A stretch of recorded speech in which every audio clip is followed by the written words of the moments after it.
What's up guys, and welcome back to another episode of the Realistic Career Mode. This is episode number 17.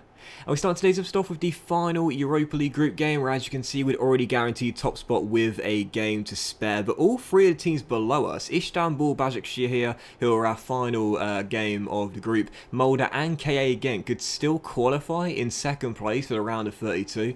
And despite losing the game by 3 goals to 1 after a quick simulation here, didn't feel the need to play it as we'd already guaranteed top spot and there was nothing to play for, and far bigger games to come in a really important close out to December. It was KA again, the Belgian side, who were going through of us to the round of 32, and you'll see the draw for the first knockout round after the first game of today's episode, of the first play game if you will, at home to Spurs, coming on the back of back-to-back 3-0 victories against West Ham and Brighton. Aims to make it 3 straight after the defeat to Leicester very recently, and taking on Spurs, a rival for Champions League football for next season. This was going to be a really important game, and of course this season you've seen we've been way better in front of goals. Last year we had the, I think, worst goal scoring record out of the top 10. This year we're the second highest scorers, but unfortunately it was one of those games where the form book sort of goes out of the window. Despite that being the case, I could not break Spurs down at all. Nelson Semedo had our best chance early on to the game, denied by Hugo Lloris. I was really frustrated about the Dele Alli goal though, as Spurs grabbed themselves the lead right before the break. I thought Connor Cody had it when he came with a challenger's man, but the former MK Dons midfielder seemed to slip by him, go through one-on-one and drill it past Patricio. So Spurs in front, and with 10 minutes to go, that sort of summed the game up for me really. Ross Barkley off the bench trying to power his way forward, but just didn't really get the rub of the green in this game. One of those games where luck doesn't really favour you. And I've got to say as well, as you'll see the Europa League group draw here for the round of 32, we've got the Russian side, Spartak Moscow, over 2 legs, first one coming in Russia. You'd have noticed that game there, we conceded one shot. The one shot was on target, and it was the 1 goal Spurs scored. I gotta be honest here, there are several things I've noticed that have been big changes with the gameplay in this year's FIFA, and that's one of them. I don't know if it's just the goalkeeper, your goalkeeper I should say, the human goalkeeper for you, or the fact that the AI opponents just have a lot more accuracy in their shots on target. But it seems like your goalkeepers, they don't save a lot, do they? And it's kind of ironic as well, because of course Rui Patricio last season had the joint most amount of clean sheets in the whole division, with 19 in 38, alongside Lloris and Edison. But it's true, when we concede a goal, it always seems to be like the only shot on target from the AI. Goalkeepers, or I should say your goalkeepers, don't seem to save much, whereas the opposition seem to do so. So 1-0 defeat there, really frustrating, and back-to-back losses, I think for the first time this season, if you include that simulated game there against Istanbul, Başakşehir. So taking on Chelsea, Frank Lampard's side here at Molineux, needing to return to winning ways here. Again, a massive game in the battle for European qualification. We would take the lead early on into the game, and 34 minutes in, I thought this was the moment for Ross Barkley's first Premier League goal for us, finessing that one just wide the post against his former clubs. It was still 1-0 towards, we'd have been the far better team in the first half, though, still leading by 1, really should have been 2 goals up, and right before the break, a chance to double our advantage. Traore sent down the right hand side. We know he's the king of assists, and he gets yet another one. Last year I had more assists than anyone else in our team. This year it's the same for our speedy Spaniard. Cross into the centre, Renato Sanchez right now is just on a different level. You know, last season of course one of our players of the season. This year no such change in his form. He is an absolute beast, and I'll tell you this right now, I don't care what team you're managing, whether you're a world-class team, you know, your Barcelona's, your Real Madrid's or whatnot, or whether you're a team like us, a Europa League standard team. If you've got the cash and you need a new central midfielder, buy Renato Sanchez. He's absolutely unbelievable in this game. So final score 2-1. Chelsea did grab themselves a late goal through Timo Werner, and once again you see it was their only shot of the game, which was on target and found the back of the net. Another one of those late goals as well. I talked about in the last episode, one of those things in FIFA I'm finding a lot more common. Late goals, they seem so common in this year's game, and again your goalkeepers being really poor compared to the AI opponents' goalkeepers. But regardless, a 2-1 victory, back to winning ways there, and we really needed that after back-to-back defeats in all competitions. And for our third game of today's episode, as we close out December, taking on Aston Villa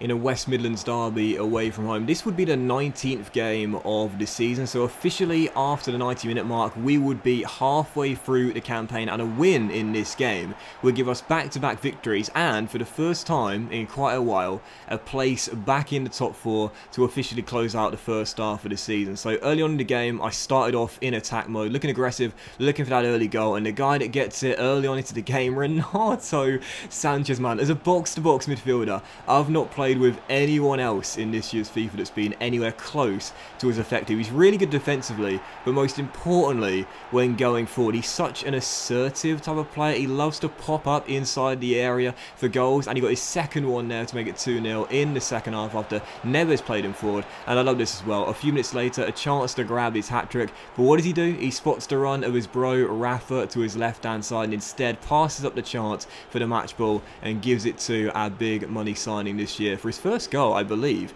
in a couple of months. Rafa hasn't scored, I believe, since October, but he's finally back on the score sheet this time around. So Sanchez passed up the match ball. We get the champagne though with 2 goals and assist as Rafa wraps up the route and we win the game by 3-0.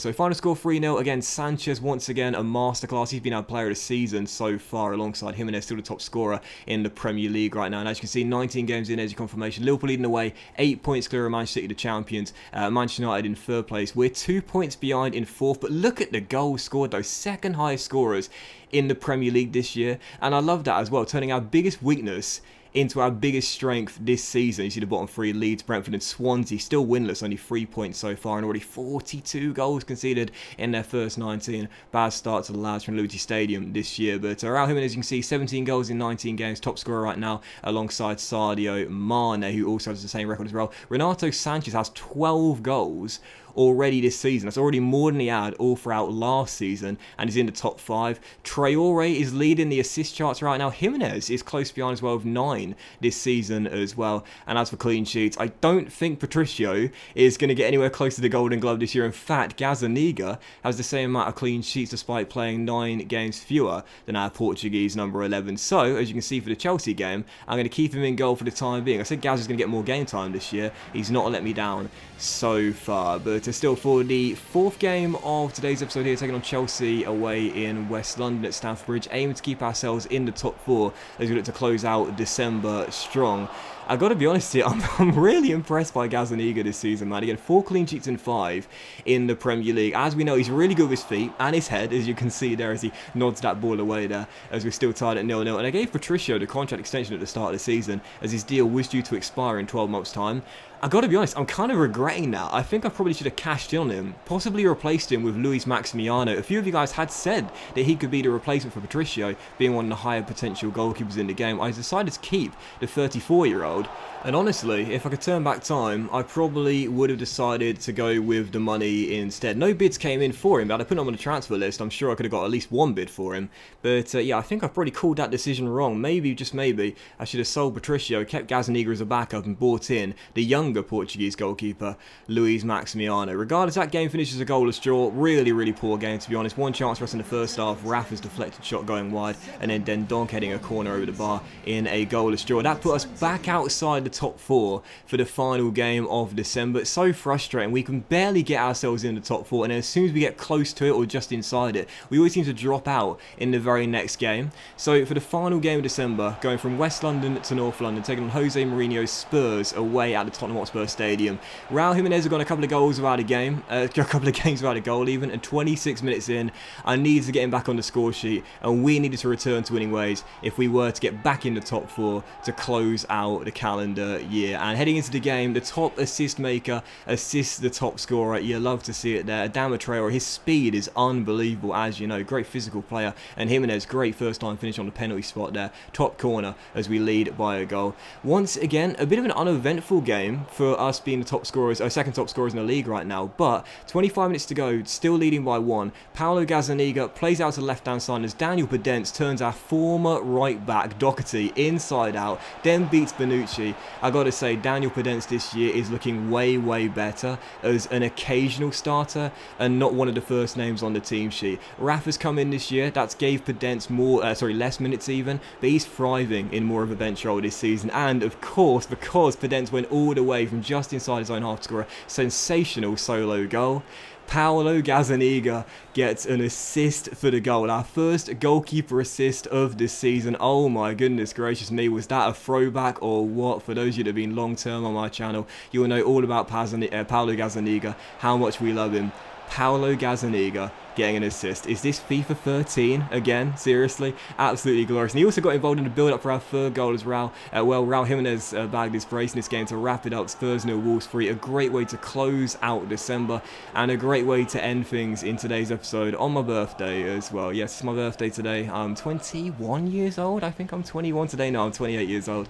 But yeah, glorious way to end today's episode off there. A 3-0 victory over Spurs. Gazzaniga involved in the build-up for our final 2 games, including getting the assist, our first goalkeeper assist as well. Had to let him share the champagne with Raul Jimenez, and a wonderful way to close out December as we go back in the top 4, and a wonderful way for me to celebrate on my birthday as well.